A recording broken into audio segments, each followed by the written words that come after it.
നമസ്കാരം. എല്ലാവർക്കും progress P S സിയുടെ ഏറ്റവും പുതിയ ക്ലാസ്സിലേക്ക് സ്വാഗതം. ഓക്കെ, അപ്പോൾ നമ്മൾ സ്റ്റേറ്റ് പഠിച്ചുകൊണ്ടിരിക്കുകയാണ്. 2 സ്റ്റേറ്റ് പഠിച്ചു. അടുത്ത മൂന്നാമത്തെ സ്റ്റേറ്റായ പഞ്ചാബിനെ കുറിച്ചാണ് ഇന്ന് നമ്മൾ നോക്കാൻ പോകുന്നത്. അപ്പോൾ നമുക്ക് പഞ്ചാബ് എന്ന് പറയുന്ന സ്റ്റേറ്റിൻ്റെ ആദ്യത്തെ ക്ലാസ്സാണ് ഇവിടെ നമ്മൾ ഇന്നിപ്പോൾ ചെയ്യാൻ പോകുന്നത്.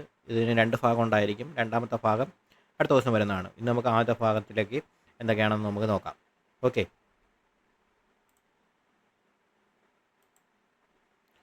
ആദ്യമായിട്ട് നമുക്ക് പഞ്ചാബിൻ്റെ അതിർത്തികൾ ഏതൊക്കെയാണെന്ന് നോക്കിക്കഴിഞ്ഞാൽ, അതായത് പഞ്ചാബ് ഏതൊക്കെ സ്റ്റേറ്റുകളുമായിട്ടാണ് അതിർത്തി പങ്കുവയ്ക്കുന്നത് എന്ന് നമുക്ക് നോക്കാം.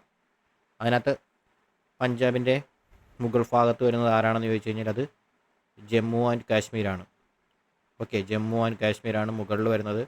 അടുത്ത ഈ ഭാഗത്തായിട്ട് വരുന്നത് ഇത് ഏത് സ്റ്റേറ്റ് ആണെന്ന് ചോദിച്ചു കഴിഞ്ഞാൽ അത് ഹിമാചൽ പ്രദേശാണ്. നമ്മളത് കഴിഞ്ഞ ക്ലാസ്സിൽ പഠിച്ചിട്ടുള്ളതാണ് അല്ലേ, ഹിമാചൽ പ്രദേശിനെ കുറിച്ച്. ഹിമാചൽ പ്രദേശാണിത്. അതിന് താഴെയായിട്ട് വരുന്നത് ഇവിടെ വരുന്നത് ഏതാണ്? അത് ഹരിയാന. പിന്നെ ഈ ഭാഗത്തായിട്ട് വരുന്നത് രാജസ്ഥാൻ. പിന്നെ ഒരു ഇൻ്റർനാഷണൽ ബോർഡർ ഉണ്ട്.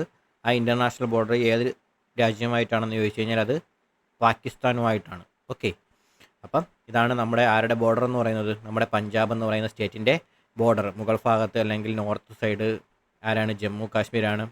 പിന്നെ ഹിമാചൽ പ്രദേശുണ്ട്, ഹരിയാനയുണ്ട്, രാജസ്ഥാനുണ്ട്, പിന്നെ ആരുമുണ്ട്? ഇൻ്റർനാഷണൽ അതിർത്തിയായിട്ട് പാകിസ്ഥാനും ഉണ്ട്. പിന്നെ ഇതിൻ്റെ ക്യാപിറ്റൽ എന്ന് പറയുന്നത് ഏതാണ്? ചണ്ഡീഗഡാണ് അല്ലേ. പഞ്ചാബിൻ്റെയും ഹരിയാനയുടെയും ക്യാപിറ്റൽ എന്ന് പറയുന്നത് ആരാണ്?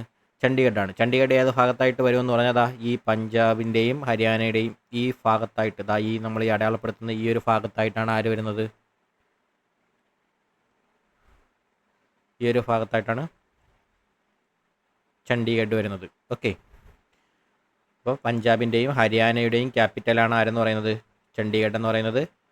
ഓക്കെ, 2 സ്റ്റേറ്റിൻ്റെയും ക്യാപിറ്റൽ ആണെങ്കിലും ഈ 2 സ്റ്റേറ്റിലും ഉൾപ്പെടുന്ന ആളല്ല ആരെന്ന് പറയുന്നത്?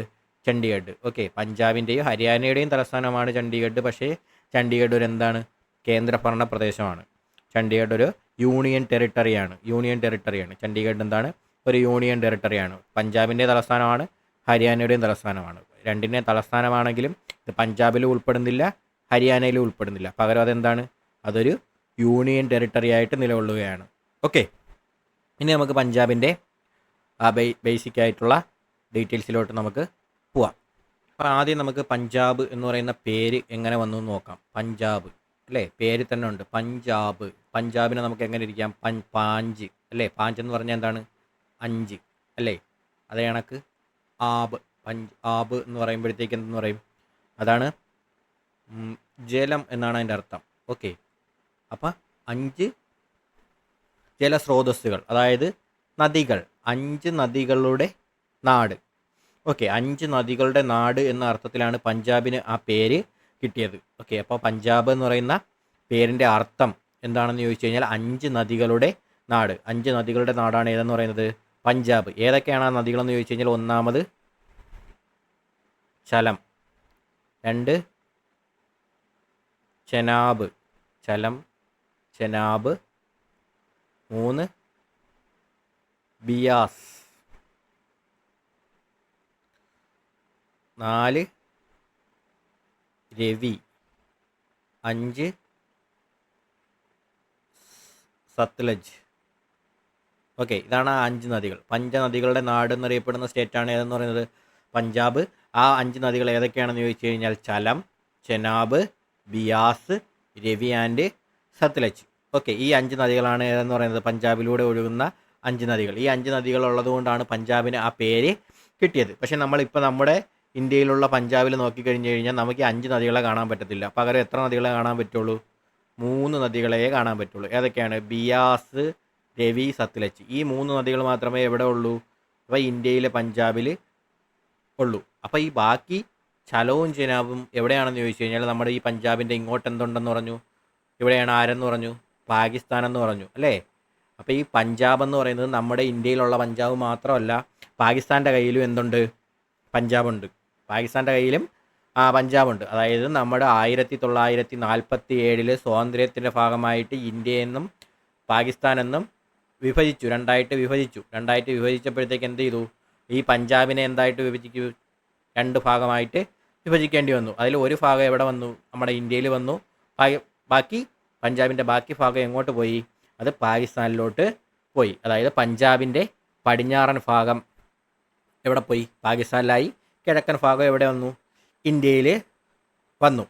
പണ്ട് ഇത് രണ്ടും കൂടെ ഒറ്റ പഞ്ചാബായിരുന്നു. അതായത് നമ്മുടെ ഇന്ത്യയിലുള്ള പഞ്ചാബും പാകിസ്ഥാനിലുള്ള പഞ്ചാബും കൂടെ ചേർന്ന് ഒറ്റ പഞ്ചാബായിട്ടാണ് അറിയപ്പെട്ടിരുന്നത്. അന്ന് നമ്മൾ നോക്കുമ്പോഴത്തേക്ക് ഈ 5 നദികളും ഈ പഞ്ചാബിലൂടെയാണ് എന്ത് ചെയ്യുന്നത്?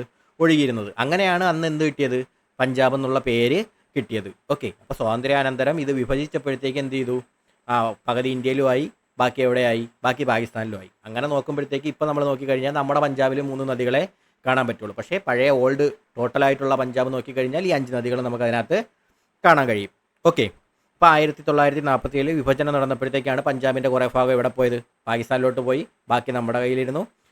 ഓക്കെ, അതാണ് അന്ന് സംഭവം. അതിനുശേഷം നമ്മൾ ഇന്ന് കാണുന്ന രീതിയിലുള്ള പഞ്ചാബ് സംസ്ഥാനം രൂപീകരിച്ചത് എന്നാണെന്ന് ചോദിച്ചു കഴിഞ്ഞാൽ അത് 1966 നമ്മൾ ഇന്ന് കാണുന്ന നമ്മുടെ ഇപ്പോൾ നിലവിലുള്ള പഞ്ചാബ് രൂപീകരിക്കപ്പെട്ടത് ഏത് വർഷമാണെന്ന് ചോദിച്ചു കഴിഞ്ഞാൽ അത് 1966. അപ്പോൾ 1956 57 കാലഘട്ടത്തിലൊക്കെ പഞ്ചാബ് ഉണ്ടായിരുന്നെന്ന് ചോദിച്ചു കഴിഞ്ഞാൽ ഉണ്ടായിരുന്നു. അന്നത്തെ പഞ്ചാബ് എന്ന് പറയുമ്പോഴത്തേക്ക് Patiala and east Punjab state union എന്നാണ് അറിയപ്പെട്ടിരുന്നത്. എന്താണ്? Patiala and east Punjab state union. Okay, Patiala and east Punjab state union എന്നാണ് അന്ന് അറിയപ്പെട്ടിരുന്നത്. ഓക്കെ, അതിനുശേഷം 1966 നമ്മൾ ഇന്ന് കാണുന്ന പഞ്ചാബിലോട്ടത് രൂപം മാറുന്നത്. ഓക്കെ, അതായത് ഇന്ന് കാണുന്ന പഞ്ചാബ് രൂപീകരിക്കപ്പെടുന്നത് 1966. അപ്പോൾ നമ്മൾ അന്ന് പറഞ്ഞു 1956 ആ ഒരു കാലഘട്ടത്തിലൊക്കെ ഉണ്ടായിരുന്നതെന്ന് പറഞ്ഞു കഴിഞ്ഞാൽ എന്താണ്? Patiala and east Punjab state union എന്നാണ് അന്ന് അറിയപ്പെട്ടിരുന്നത്. അതിന് ശേഷം പിന്നെ 1966 ആയപ്പോഴത്തേക്ക് എന്ത് ചെയ്യുന്നു ചോദിച്ചു കഴിഞ്ഞാൽ ഈ പറഞ്ഞ PEPSUവിനകത്ത് ഹിന്ദി സംസാരിക്കുന്ന ആൾക്കാരുണ്ടായിരുന്നു. അതുപോലെ തന്നെ പഹാരി ഭാഷ സംസാരിക്കുന്ന ആൾക്കാരുണ്ടായിരുന്നു. അപ്പോൾ ഇവരെ എല്ലാം ഇതിൽ നിന്ന് എന്ത് ചെയ്തു? എടുത്തു മാറ്റി. അതായത് ഹിന്ദി സംസാരിക്കുന്ന പ്രദേശങ്ങൾ എങ്ങോട്ട് മാറി? ഇവിടെ ഇതിൻ്റെ കൂടെ ഉണ്ടായിരുന്ന ഹിന്ദി സംസാരിക്കുന്ന ആൾക്കാരെ ഹരിയാനയിലോട്ട് മാറി. അതുപോലെ തന്നെ ഈ പറഞ്ഞ പഹാരി ഭാഷ സംസാരിക്കുന്ന പ്രദേശങ്ങൾ എങ്ങോട്ട് പോയി? പഹാരി സംസാരിക്കുന്ന ആൾക്കാരൊക്കെ എല്ലാം കൂടെ ആ ഒരു പ്രദേശങ്ങളെല്ലാം കൂടെ ഹിമാചലിലോട്ട് പോയി. ഓക്കെ, ഹിന്ദി സംസാരിക്കുന്നവർ ഹരിയാനയിലോട്ടും പോയി, പഹാരി സംസാരിക്കുന്നവർ എങ്ങോട്ടും പോയി? ഹിമാചലിലോട്ടും പോയി. പഞ്ചാബി ഭാഷ സംസാരിക്കുന്ന ആൾക്കാർ മാത്രം ചേർന്നാണ് നമ്മൾ ഇന്ന് കാണുന്ന പഞ്ചാബ് രൂപീകരിച്ചത്. അത് ഏത് വർഷമാണെന്ന് ചോദിച്ചു കഴിഞ്ഞാൽ 1966. അപ്പോൾ നമ്മൾ ഇന്ന് കാണുന്ന പഞ്ചാബ് രൂപീകരിച്ചത് ഏത് വർഷമാണെന്ന് ചോദിച്ചു കഴിഞ്ഞാൽ അത് 1966. പഞ്ചാബിൻ്റെ തലസ്ഥാനം നമ്മൾ നേരത്തെ പറഞ്ഞു. പഞ്ചാബിൻ്റെയും ഹരിയാനയുടെയും കോമൺ ആയിട്ടുള്ള ക്യാപിറ്റലാണ് ചണ്ഡീഗഡ്. പക്ഷേ ചണ്ഡീഗഡ് പഞ്ചാബിലും അല്ല, ഹരിയാനയിലും അല്ല. സംഭവം എന്താണ്? ഒരു യൂണിയൻ ടെറിട്ടറിയാണ്, ഒരു കേന്ദ്രഭരണ പ്രദേശമാണ്.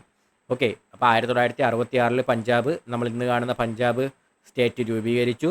അതിൻ്റെ ക്യാപിറ്റൽ എന്ന് പറയുന്നത് ചണ്ഡീഗഡാണ്. അതുപോലെ തന്നെ പഞ്ചാബിൽ ഭാഷ ഏതാണെന്ന് ചോദിച്ചു കഴിഞ്ഞാൽ അത് പഞ്ചാബിയാണ്. അപ്പോൾ പഞ്ചാബിലെ പ്രധാനപ്പെട്ട ഭാഷ അല്ലെങ്കിൽ പഞ്ചാബിൽ സംസാരിക്കുന്ന ഭാഷ ഏതാണെന്ന് ചോദിച്ചു കഴിഞ്ഞാൽ അത് പഞ്ചാബിയാണ്. ഓക്കെ, ഈ പഞ്ചാബി ഭാഷ ഏത് ലിപിയാണെന്ന് ചോദിച്ചു കഴിഞ്ഞാൽ അത് ഗുരുമുഖി ലിപിയാണ്. എന്താണ്? ഗുരുമുഖി ലിപി. അപ്പോൾ പഞ്ചാബി ഭാഷയുടെ ലിപി ഏതാണെന്ന് ചോദിച്ചു കഴിഞ്ഞാൽ അതെന്ന് പറയണം ഗുരുമുഖി ലിപിയാണ്. ഓക്കെ, പഞ്ചാബി ഭാഷയുടെ ലിപിയാണ് ഗുരുമുഖി ലിപി. അത് കഴിഞ്ഞിട്ട് പഞ്ചാബിലെ പ്രധാനപ്പെട്ട നൃത്തരൂപം ഏതെന്ന് ചോദിച്ചു കഴിഞ്ഞാൽ അത് ഭാംഗ്രയാണ്. ഓക്കെ, അപ്പോൾ പഞ്ചാബിലെ പ്രധാനപ്പെട്ട നൃത്തരൂപം ഏതെന്ന് ചോദിച്ചു കഴിഞ്ഞാൽ ഭാംഗ്രയാണ്. അപ്പോൾ ഭാംഗ്രയുടെ ഒരു ചിത്രം നമുക്ക് അടുത്ത സ്ലൈഡിൽ കാണിക്കാം. ഓക്കെ, ഇപ്പോൾ നമ്മളൊന്ന് പറഞ്ഞു പോകുന്നേ ഉള്ളൂ. അത് കഴിഞ്ഞിട്ട് നമുക്ക് ഭാംഗ്രയുടെ ചിത്രം നമുക്ക് നോക്കാം. ഓക്കെ, അപ്പോൾ നമുക്ക് ചിത്രം കാണുമ്പോഴത്തേക്കും നമുക്ക് കുറച്ചുകൂടെ നമ്മുടെ മൈൻഡിൽ അത് എന്താ ചെയ്യും? പതിഞ്ഞിരിക്കും. ഓക്കെ, അതുകൊണ്ടാണ് ചിത്രങ്ങളും കൂടെ നമ്മൾ ഉൾപ്പെടുത്തിയിട്ടുള്ളത്. അപ്പോൾ ഭാംഗ്രയുടെ ചിത്രം നമുക്ക് കാണാം. ഭാംഗ്രയുടെ മാത്രമല്ല നമ്മുടെ അവരുടെ സ്റ്റേറ്റ് ബേർഡ്, ആനിമൽ, ഫിഷ്, അതുപോലെ തന്നെ ഫ്രൂട്ട് അല്ലേ, ഫ്ലവർ, ഇതിൻ്റെ എല്ലാം ഒന്ന് നമ്മൾ നോക്കിക്കഴിഞ്ഞ് കഴിഞ്ഞാൽ നമുക്ക് അതിൻ്റെ ചിത്രങ്ങളും കൂടെ ഉൾപ്പെടുത്തി കഴിഞ്ഞാൽ നമുക്കത് കുറച്ചുകൂടെ പെട്ടെന്ന് നമ്മുടെ മൈൻഡിൽ നിൽക്കും എന്നുള്ളതുകൊണ്ടാണ്. അപ്പോൾ പഞ്ചാബിലെ പ്രധാനപ്പെട്ട നൃത്തരൂപം ഏതാണെന്ന് ചോദിച്ചു കഴിഞ്ഞാൽ ഭാംഗ്രയാണ്. ഈ ഭാംഗ്ര നമ്മൾ ഒരുപാട് കണ്ടിട്ടുണ്ട്. നമ്മൾ പല സിനിമകളിലുമൊക്കെ ഈ ഭാംഗ്ര ഡാൻസ് നമ്മൾ കണ്ടിട്ടുണ്ട്. ഓക്കെ, അപ്പോൾ അതാണെന്ന് കാണുമ്പോൾ അങ്ങ് മനസ്സിലാവും. പേര് കേൾക്കുമ്പോൾ നമുക്ക് ഓർമ്മ വന്നില്ലെങ്കിലും കാണുമ്പോൾ മനസ്സിലാവും. അല്ലെങ്കിൽ പഞ്ചാബിലുള്ള ഡാൻസ് അറിയാമല്ലോ, ആ സംഭവം അത് തന്നെയാണ് ഭാംഗ്ര എന്ന് പറയുന്നത്. ഓക്കെ, അപ്പോൾ പഞ്ചാബിൻ്റെ വിസ്തീർണം എന്ന് പറയുന്നത് ഏകദേശം 50,362 കിലോമീറ്ററാണ്. പോപ്പുലേഷൻ എന്ന് പറയുന്നത് 3.1 കോടിയാണ്. ലിറ്ററസി എന്ന് പറയുന്നത് 75.84%. ഓക്കെ, സാക്ഷരത എന്ന് പറയുന്നത് 75.84%. പിന്നെ അവരുടെ സ്റ്റേറ്റ് ബേർഡ് എന്ന് പറയുന്നത് അല്ലെങ്കിൽ പഞ്ചാബിൻ്റെ സംസ്ഥാന പക്ഷി എന്ന് പറയുന്നത് ഗോസ്വാക്ക് എന്ന് പറയുന്ന ഒരു പരുന്തിൻ്റെ വർഗ്ഗത്തിൽപ്പെട്ട ഒരു ജീവിയാണ്. ഓക്കെ, അപ്പോൾ ഗോസ്വാക്ക് എന്ന് പറയുന്ന സ്റ്റേറ്റ് ബേർഡ്. അതുപോലെ സ്റ്റേറ്റ് അനിമൽ എന്ന് പറയുന്നത് ബ്ലാക്ക് ബക്കാണ് അല്ലെങ്കിൽ കൃഷ്ണമൃഗമാണ്. പിന്നെ അവരുടെ ഫിഷ്, സ്റ്റേറ്റ് ഫിഷ് എന്ന് പറയുന്നത് റിവർ ഡോൾഫിനാണ് അല്ലേ, സിന്ധു നദിയിൽ കാണപ്പെടുന്ന നദി ഡോൾഫിനാണ് അവരുടെ സ്റ്റേറ്റ് ഫിഷ് എന്ന് പറയുന്നത്. പിന്നെ സ്റ്റേറ്റ് ഫ്രൂട്ട് എന്ന് പറയുന്നത് മണ്ടാൻ. ഇതൊരു ഓറഞ്ചിൻ്റെ ഒരു വെറൈറ്റിയാണ്. ഓറഞ്ച് അല്ലേ, ഓറഞ്ച് തന്നെയാണ്. ഓറഞ്ചിൻ്റെ പല പല വെറൈറ്റികളുണ്ടല്ലോ. അപ്പോൾ അങ്ങനെയുള്ള ഒരു ഓറഞ്ചിൻ്റെ വെറൈറ്റിയാണ് ഈ മണ്ടാരൻ എന്ന് പറയുന്നത്. പിന്നെ സ്റ്റേറ്റ് ഫ്ലവർ എന്ന് പറയുന്നത് ഗ്ലാഡിയോലസ് എന്ന് പറയുന്ന പുഷ്പമാണ്. സ്റ്റേറ്റ് ട്രീ എന്ന് പറയുന്നത് ശീശാം ട്രീ. ഓക്കെ, അത് ചിതലൊന്നും എടുക്കാത്തൊരു മരമാണ് എന്ന് പറയുന്നത് ശീശാം ട്രീ എന്ന് പറയുന്നത്. ചിതലെടുക്കാത്ത മരമാണ് എന്ന് പറയുന്നത് ശീശാം ട്രീ. ഈ ശീശാം ട്രീ ആണ് എന്തെന്ന് പറയുന്നത് നമ്മുടെ പഞ്ചാബിൻ്റെ സ്റ്റേറ്റ് വൃക്ഷം എന്ന് പറയുന്നത് അല്ലെങ്കിൽ സംസ്ഥാന വൃക്ഷം എന്ന് പറയുന്നത്. ഓക്കെ, അത് കഴിഞ്ഞിട്ട് അവരുടെ എക്കോണമി എന്ന് പറയുമ്പോൾ ഏകദേശം $110 ബില്യൺ. ഈ എക്കോണമിയിൽ ഏറ്റവും കൂടുതൽ സംഭാവന ചെയ്യുന്നത് അല്ലെങ്കിൽ എക്കോണമിയുടെ 64 ബില്യൺ ഡോളർ, ഈ 110ൽ $64 ബില്യൺ എന്താണ് കൃഷിയിൽ നിന്നുമാണ് അവർ സമ്പാദിക്കുന്നത്. അതായത് അവരുടെ എക്കോണമിയുടെ നട്ടെല്ല് എന്ന് പറയുന്നത് എന്താണ്, അഗ്രികൾച്ചറാണ്, കൃഷിയാണ്. പഞ്ചാബ് എന്ന് പറയുമ്പോഴത്തേക്ക് അവരുടെ എക്കോണമി, പഞ്ചാബ് എന്ന് പറയുന്ന സ്റ്റേറ്റിൻ്റെ എക്കോണമിയുടെ നട്ടെല്ല് എന്ന് പറയുന്നത് അഗ്രികൾച്ചറാണ്, കൃഷിയാണ്. അതിൻ്റെ ഒരു 60-65% അവർ കൃഷിയിൽ നിന്നാണ് അവരുടെ ടോട്ടൽ എക്കോണമി വരുന്നത്. ഓക്കെ, അടുത്തത് അവരുടെ ഇപ്പോഴത്തെ ഗവർണർ ആയിരുന്നാണ്. അപ്പോൾ നമ്മൾ ഈ വീഡിയോ ചെയ്യുന്നത് 2025 7 മാസത്തിലാണ്. ഈ സമയത്ത് അവിടുത്തെ ഗവർണർ എന്ന് പറയുന്നത് ഗുലാബ് ചന്ദ് കട്ടാരിയ എന്ന് പറയുന്ന വ്യക്തിയാണ്. ആരാണ്? ഗുലാബ് ചന്ദ് കട്ടാരിയ എന്ന് പറയുന്ന ആളാണ് ഇവിടുത്തെ ഗവർണർ, പഞ്ചാബിൻ്റെ നിലവിലെ ഗവർണർ. അവിടുത്തെ മുഖ്യമന്ത്രി ആരെന്ന് ചോദിച്ചു കഴിഞ്ഞാൽ ഭഗവന്ത് മാൻ എന്ന് പറയുന്ന ആളാണ്. ഏത് പാർട്ടിയാണെന്ന് ചോദിച്ചു കഴിഞ്ഞാൽ ആം ആദ്മി പാർട്ടിയാണ്. ഓക്കെ, ആം ആദ്മി പാർട്ടിയുടെ ഭഗവന്ത് മാൻ എന്ന് പറയുന്ന ആളാണ് ഇപ്പോൾ പഞ്ചാബിൻ്റെ മുഖ്യമന്ത്രിയായിട്ടുള്ളത്. പഞ്ചാബിൻ്റെ ഗവർണറായിട്ടുള്ളത് ആരാണ്? ഗുലാബ് ചന്ദ് കട്ടാരിയ എന്ന് പറയുന്ന ആളാണ്. ഗുലാബ് ചന്ദ് കട്ടാരിയ എന്ന് പറയുന്ന ആൾ. ഓക്കെ, അപ്പോൾ ഗുലാബ് ചന്ദ് കട്ടാരിയയാണ് പഞ്ചാബിൻ്റെ ഗവർണർ. മുഖ്യമന്ത്രി എന്ന് പറയുന്നത് ഭഗവത് മാനാണ്. ഓക്കെ, അപ്പോൾ നിങ്ങൾ ഈ വീഡിയോ കാണുന്ന സമയം കൂടെ ശ്രദ്ധിച്ചോളണം. നിങ്ങളിത് എന്നാണോ ഈ വീഡിയോ കാണുന്നത് ആ സമയത്ത് ഇത് തന്നെ ആയിരിക്കണമെന്ന് ഉറപ്പൊന്നുമില്ല. ഓക്കെ, അപ്പോൾ അതുകൊണ്ട് അത് നിങ്ങൾ ശ്രദ്ധിച്ചോളണം, ഈ ഗവർണറിൻ്റെയും CMൻ്റെയും കാര്യം. ഓക്കെ, ഇനി നമുക്ക് അടുത്ത സ്ലൈഡിലോട്ട് പോകാം. അപ്പോൾ നമ്മളവരുടെ ദേശീയമല്ല സംസ്ഥാന പക്ഷിയുടെ കാര്യം നമ്മൾ പറഞ്ഞായിരുന്നു. ഏതാണ്? ഗോസ്വാക്ക് എന്ന് പറഞ്ഞിരുന്നു അല്ലേ. ഗോസ്വാക്ക് അല്ലെങ്കിൽ മലയാളത്തിൽ അതിനെ മലമ്പുള്ള് എന്ന് പറയും. ഓക്കെ, അതുപോലെ തന്നെ അവരുടെ ഫ്രൂട്ടിൻ്റെ കാര്യം പറഞ്ഞിരുന്നു, ഓറഞ്ച്. പിന്നെ അവരുടെ അനിമലിൻ്റെ കാര്യം പറഞ്ഞു, ബ്ലാക്ക് ബക്ക്. ഈ കാണുന്നതാണ് ബ്ലാക്ക് ബക്ക് അല്ലെങ്കിൽ കൃഷ്ണമൃഗം എന്ന് പറയുന്നത്. പിന്നെ ഈ പുഷ്പം, ഇതാണ് ഗ്ലാഡിയോലസ് എന്ന് പറയുന്ന പുഷ്പം. പിന്നെ ഇതാണ് നമ്മുടെ ബാംഗ്ര നൃത്തം അല്ലേ, നമ്മൾ കണ്ടിട്ടുണ്ട്. ഒരു ഡോലക്കണക്കത്തെ സംഭവവും കമ്പമൊക്കെ ആയിട്ട് ബല്ലേ ബാംഗ്ര. ഓക്കെ, അപ്പോൾ ഇതാണ് മലമ്പുള്ള അല്ലെങ്കിൽ ഗോസ്വാക്ക് എന്ന് പറയുന്ന പഞ്ചാബിൻ്റെ സ്റ്റേറ്റ് ബേർഡായിട്ടുള്ളത്. ഇതാണ് നമ്മുടെ പഞ്ചാബിൻ്റെ സ്റ്റേറ്റ് ഫ്രൂട്ടായിട്ടുള്ളത്. ഇതാണ് സ്റ്റേറ്റ് ഫ്ലവറായിട്ടുള്ളത്. പിന്നെ ഉള്ളതെന്ന് പറയുമ്പോഴത്തേക്ക് കൃഷ്ണമൃഗമാണ് അവരുടെ സംസ്ഥാന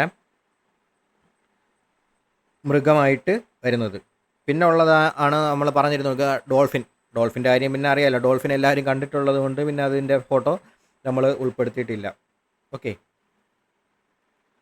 ഇനി നമുക്ക് പഞ്ചാബ് ആൻസറായിട്ട് വരുന്ന ചില ക്വസ്റ്റ്യൻസിൻ്റെ ആൻസറും കൂടെ നോക്കിയിട്ട് നമുക്ക് ഇന്നത്തെ ക്ലാസ് എൻഡ് ചെയ്യാം. ഓക്കെ, ആദ്യമായിട്ട് ചെറുകിട വ്യവസായങ്ങളുടെ നാട് എന്നറിയപ്പെടുന്ന സംസ്ഥാനമാണ് ഏതെന്ന് പറയുന്നത് പഞ്ചാബ്. ഓക്കെ, ചെറുകിട വ്യവസായങ്ങളുടെ നാട് എന്നറിയപ്പെടുന്ന ഇന്ത്യയിലെ സംസ്ഥാനം ഏതെന്ന് ചോദിച്ചു കഴിഞ്ഞാൽ ഏതാണ്? പഞ്ചാബാണ്. അതുപോലെ തന്നെ ഇന്ത്യയുടെ ധാന്യ കലവറ എന്നറിയപ്പെടുന്നതും ആരെയാണ്? പഞ്ചാബിനെയാണ്. അപ്പോൾ ഇന്ത്യയുടെ ഗ്രാനറി അല്ലെങ്കിൽ ഇന്ത്യയുടെ ധാന്യ കലവറ എന്നറിയപ്പെടുന്നത് പഞ്ചാബിനെയാണ്. ചെറുകിട വ്യവസായങ്ങളുടെ നാടെന്നറിയപ്പെടുന്നത് പഞ്ചാബിനെയാണ്. ഹരിത വിപ്ലവത്തിന് തുടക്കം കുറിച്ച ഇന്ത്യൻ സംസ്ഥാനം ഏതെന്ന് ചോദിച്ചു കഴിഞ്ഞാൽ അത് പഞ്ചാബാണ്. ഓക്കെ, ഹരിത വിപ്ലവത്തിന് തുടക്കം കുറിച്ച ഇന്ത്യൻ സംസ്ഥാനം ഏതെന്ന് ചോദിച്ചു കഴിഞ്ഞാൽ പഞ്ചാബാണ്. ഹരിത വിപ്ലവത്തിലൂടെ ഏറ്റവും കൂടുതൽ നേട്ടമുണ്ടാക്കിയ ഇന്ത്യൻ സംസ്ഥാനം ഏതെന്ന് ചോദിച്ചു കഴിഞ്ഞാൽ അതും പഞ്ചാബാണ്. ഓക്കെ, ചെറുകിട വ്യവസായങ്ങളുടെ നാടെന്നറിയപ്പെടുന്നു, ഇന്ത്യയുടെ ധാന്യ കലവറ എന്നറിയപ്പെടുന്നു, ഹരിത വിപ്ലവത്തിന് തുടക്കം കുറിച്ച ഇന്ത്യൻ സംസ്ഥാനമാണ് പഞ്ചാബ്. അതുപോലെ തന്നെ ഹരിത വിപ്ലവം കൊണ്ട് ഏറ്റവും കൂടുതൽ നേട്ടം ഉണ്ടാക്കിയ ഇന്ത്യയുടെ സംസ്ഥാനം ഏതെന്ന് ചോദിച്ചു കഴിഞ്ഞാൽ അതും പഞ്ചാബാണ്. ഇനി ഏറ്റവും കൂടുതൽ ഗോതമ്പ് പെർ ഹെക്ടറിൽ കൃഷി ചെയ്യുന്ന ഇന്ത്യൻ സംസ്ഥാനം ഏതെന്ന് ചോദിച്ചു കഴിഞ്ഞാൽ അതും പഞ്ചാബാണ്. അതായത് 1 ഹെക്ടറിൽ ഏറ്റവും കൂടുതൽ ഗോതമ്പ് കൃഷി ചെയ്യുന്ന ഇന്ത്യൻ സംസ്ഥാനം. അതായത് നമ്മൾ നോക്കിക്കഴിഞ്ഞ് കഴിഞ്ഞാൽ ഏറ്റവും കൂടുതൽ വിളവ് കിട്ടുന്ന സ്ഥലം. അതായത് നമ്മളിപ്പോൾ 1 ഏക്കർ അല്ലെങ്കിൽ 1 ഹെക്ടർ സ്ഥലം നമ്മൾ കൃഷി ചെയ്യുന്നു. അപ്പോൾ 2 കൃഷി ചെയ്യുന്നു. അപ്പോൾ നമ്മൾ പഞ്ചാബിലതും എടുത്ത് നോക്കുന്നു, ഇപ്പോൾ ഇവിടെ നമ്മൾ ഉത്തർപ്രദേശിലതും എടുത്ത് നോക്കുന്നു. അപ്പോൾ ഇവിടെ നിന്നാണെങ്കിൽ നമുക്ക് 10 കിലോ കിട്ടുന്നുണ്ടെങ്കിൽ ഇവിടെ നിന്ന് ഇപ്പോൾ 8 കിലോ കിട്ടുള്ളൂ. അതായത് ഒരേ സ്ഥലത്ത് കൃഷി ചെയ്യുമ്പോഴത്തേക്ക് കൂടുതൽ എന്ത് കിട്ടുന്നു? വിളവ് കിട്ടുന്നു, കൂടുതൽ ഈൽഡ് കിട്ടുന്നു, കൂടുതൽ വിളവ് കിട്ടുന്നു. അങ്ങനെ നോക്കുമ്പോഴത്തേക്ക് പെർ ഹെക്ടറിൽ ഏറ്റവും കൂടുതൽ ഗോതമ്പ് വിളയുന്ന ഇന്ത്യയിലെ സംസ്ഥാനം ഏതെന്ന് ചോദിച്ചു കഴിഞ്ഞാൽ ഏതാണ്? അത് പഞ്ചാബാണ്. ഓക്കെ, പെർ ഹെക്ടർ ഏറ്റവും കൂടുതൽ ഗോതമ്പ് കൃഷി ചെയ്യുന്ന ഇന്ത്യൻ സംസ്ഥാനം ഏതാണെന്ന് ചോദിച്ചു കഴിഞ്ഞാൽ അത് പഞ്ചാബാണ്. അതുപോലെ തന്നെ സിഗരറ്റ്, പുകയില ഉൽപ്പന്നങ്ങൾ എന്നിവയുടെ ചില്ലറ വിൽപ്പന നിരോധിച്ച ഇന്ത്യയുടെ ആദ്യത്തെ സംസ്ഥാനമാണ് ഏതെന്ന് പറയുന്നത്? പഞ്ചാബ്. ഇപ്പോൾ സിഗരറ്റ് അതുപോലെ തന്നെ പുകയില ഉൽപ്പന്നങ്ങൾ എന്നിവയുടെ ചില്ലറ വിൽപ്പന നിരോധിച്ച ഇന്ത്യയിലെ ആദ്യത്തെ സംസ്ഥാനം എന്ന് ചോദിച്ചു കഴിഞ്ഞാൽ അത് പഞ്ചാബാണ്. മണ്ണിന് ആരോഗ്യ കാർഡുകൾ കർഷകർക്ക് നൽകിയ ഇന്ത്യയിലെ ആദ്യത്തെ സംസ്ഥാനവും ഏതാണ്? അതും പഞ്ചാബാണ്. ഓക്കെ, മണ്ണിന് ആരോഗ്യ കാർഡുകൾ നൽകിയ ആദ്യത്തെ സ്റ്റേറ്റ്. ഓക്കെ, മണ്ണിൻ്റെ ആരോഗ്യ കാർഡ് ഇപ്പോൾ നമുക്ക് ഉള്ള ഹെൽത്ത് കാർഡുകളുണ്ട് അല്ലേ? നമുക്ക് എന്തൊക്കെ അസുഖങ്ങളുണ്ട്, നമുക്ക് എന്തൊക്കെ കുറവുകളുണ്ട്, നമുക്ക് എന്തൊക്കെ പോരായ്മകളുണ്ട് എന്നുള്ളതെല്ലാം ആ കാർഡിനകത്ത് എന്ത് ചെയ്യും? ഉണ്ടായിരിക്കും, അടങ്ങിയിരിക്കും. അതുപോലെ തന്നെ നമുക്കിപ്പോൾ ഒരു കൃഷിഭൂമി ഉണ്ടെങ്കിൽ നമ്മുടെ കൃഷിഭൂമിയിലെ മണ്ണിന് എന്തൊക്കെ കുറവുണ്ട്, എന്തൊക്കെ അധികമുണ്ട്, അല്ലെങ്കിൽ എന്തൊക്കെ കെയറാണ് നമ്മളതിന് കൊടുക്കാനുള്ളത് എന്നൊക്കെ അടങ്ങിയ കാര്യങ്ങളെല്ലാം ഉൾപ്പെടുത്തിയിട്ടുണ്ട് മണ്ണിനുള്ള ആരോഗ്യ കാർഡുകൾ. അത് എടുത്ത് കർഷകർക്ക് നൽകിയ ആദ്യത്തെ സ്റ്റേറ്റാണ് ഏതെന്ന് പറയുന്നത്? പഞ്ചാബ് എന്ന് പറയുന്നത്. അപ്പോൾ ഇങ്ങനെ നമ്മുടെ മണ്ണിൽ എന്തൊക്കെയാണ് കുറവുള്ളത് എന്ന് നമ്മൾ മനസ്സിലാക്കി കഴിഞ്ഞാൽ നമുക്ക് അതിനനുസരിച്ചുള്ള വളം നമുക്ക് എന്ത് ചെയ്യാൻ പറ്റും? മണ്ണിൽ ചെയ്യാൻ പറ്റും. അപ്പോൾ നമുക്ക് കൂടുതൽ എന്ത് കിട്ടും? വിളവ് കിട്ടും. അങ്ങനെയാണ് ഏറ്റവും കൂടുതൽ ഗോതമ്പ് പെർ ഹെക്ടറിൽ കൃഷി ചെയ്യുന്ന സംസ്ഥാനമായിട്ട് ആര് മാറിയത്? പഞ്ചാബ് മാറിയത്. അപ്പോൾ അവരുടെ മണ്ണിൽ എന്തൊക്കെയാണ് കുറവ്, എന്തൊക്കെയാണ് കൂടുതൽ, ആ കാര്യങ്ങൾ കറക്റ്റായിട്ട് മനസ്സിലാക്കി കഴിഞ്ഞാൽ ഏറ്റവും നല്ല വിളവ് അവിടെ നിന്ന് എടുക്കാൻ വേണ്ടിയിട്ട് എന്ത് ചെയ്യാൻ പറ്റുമെന്ന് നമുക്ക് നോക്കാം. അപ്പോൾ നമ്മുടെ മണ്ണിൽ ഇപ്പോൾ കുറച്ച് അമ്ലത്വം കുറവാണ്, അങ്ങനെയാണെങ്കിൽ നമ്മൾ അമ്ലത്വം കൂട്ടാൻ വേണ്ടിയിട്ട് എന്ത് ചെയ്യണം? അങ്ങനെയുള്ള കാര്യങ്ങൾ നമ്മൾ ചെയ്തു കഴിഞ്ഞാൽ നമുക്ക് ഏറ്റവും കൂടുതൽ എന്ത് കിട്ടും? വിളവ് കിട്ടും. അപ്പോൾ മണ്ണിനുള്ള ആരോഗ്യ കാർഡുകൾ ഇവർ കൊടുക്കുന്നത് വഴിയാണ് ഏറ്റവും കൂടുതൽ പെർ ഹെക്ടറിൽ വിളവ് കിട്ടുന്ന സ്റ്റേറ്റായിട്ട് ആര് മാറിയത്?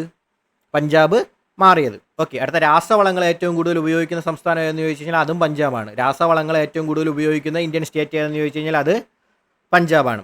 ഈ ശതമാന അടിസ്ഥാനത്തിൽ ഏറ്റവും കൂടുതൽ പട്ടികജാതിക്കാരുള്ള ഇന്ത്യയിലെ സംസ്ഥാനം, ശതമാന അടിസ്ഥാനത്തിൽ ഏറ്റവും കൂടുതൽ പട്ടികജാതിക്കാരുള്ളത് എവിടെയാണ്?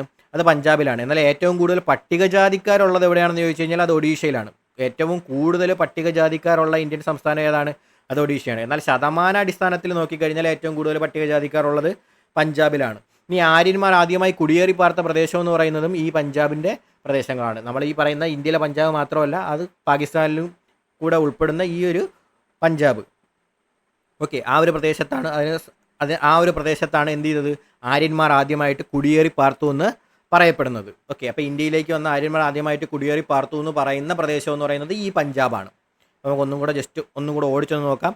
ചെറുകിട വ്യവസായങ്ങളുടെ നാട് എന്നറിയപ്പെടുന്നത് പഞ്ചാബാണ്. ഇന്ത്യയുടെ ധാന്യ കലവറ എന്നറിയപ്പെടുന്നത് പഞ്ചാബാണ്. ഹരിത വിപ്ലവത്തിന് തുടക്കം കുറിച്ച ഇന്ത്യൻ സംസ്ഥാനം പഞ്ചാബാണ്. ഹരിത വിപ്ലവം കൊണ്ട് ഏറ്റവും കൂടുതൽ നേട്ടമുണ്ടാക്കിയ ഇന്ത്യൻ സംസ്ഥാനം പഞ്ചാബാണ്. ഏറ്റവും കൂടുതൽ ഗോതമ്പ് പെർ ഹെക്ടറിൽ ഉൽപ്പാദിപ്പിക്കുന്ന ഇന്ത്യൻ സംസ്ഥാനം പഞ്ചാബാണ്. സിഗരറ്റ്, പുകയില എന്നിവയുടെ ചില്ലറ വിൽപ്പന നിരോധിച്ച ഇന്ത്യയിലെ ആദ്യത്തെ സംസ്ഥാനം അത് പഞ്ചാബാണ്. മണ്ണിന് ആരോഗ്യ കാർഡുകൾ ഏർപ്പെടുത്തിയ ആദ്യത്തെ ഇന്ത്യൻ സംസ്ഥാനം ഏതെന്ന് ചോദിച്ചു കഴിഞ്ഞാൽ അതും പഞ്ചാബാണ്. രാസവളങ്ങൾ ഏറ്റവും കൂടുതൽ ഉപയോഗിക്കുന്ന ഇന്ത്യൻ സംസ്ഥാനവും പഞ്ചാബാണ്. ശതമാനാടിസ്ഥാനത്തിൽ ഏറ്റവും കൂടുതൽ പട്ടികജാതിക്കാരുള്ള ഇന്ത്യയിലെ സംസ്ഥാനം ഏതെന്ന് ചോദിച്ചു കഴിഞ്ഞാൽ അത് പഞ്ചാബാണ്. ആര്യന്മാർ ആദ്യമായി കുടിയേറി പാർത്തത് എവിടെയാണെന്ന് ചോദിച്ചു കഴിഞ്ഞാൽ അത് പഞ്ചാബിലാണ്. ഓക്കെ, ഇത്രയാണ് നമുക്ക് പഞ്ചാബിനെ കുറിച്ച് ഇന്ന് ആദ്യത്തെ ക്ലാസ്സിൽ നമ്മൾ നോക്കുന്നത്. ഇത് കഴിഞ്ഞിട്ട് ഇതിൻ്റെ ബാക്കി നമുക്ക് പഞ്ചാബിൻ്റെ ബാക്കി ഓരോ പ്രധാനപ്പെട്ട സിറ്റികൾ, അവിടുത്തെ വൈൽഡ് ലൈഫ് സാഞ്ചുറി ഉണ്ടെങ്കിൽ അത്, അല്ലേ, നാഷണൽ പാർക്ക് ഉണ്ടെങ്കിൽ അത്, പിന്നെ പ്രധാനപ്പെട്ട നദികളുണ്ടെങ്കിൽ അത്, അങ്ങനെയൊക്കെയുള്ള കാര്യങ്ങൾ, ജലവൈദ്യുത പദ്ധതികൾ, അങ്ങനെയൊക്കെയുള്ള കാര്യങ്ങൾ നമുക്ക് അടുത്ത ക്ലാസ്സിലോട്ട് നോക്കാം. ഇന്നിപ്പോൾ ഇത്ര മതി. Okay, thanks for watching.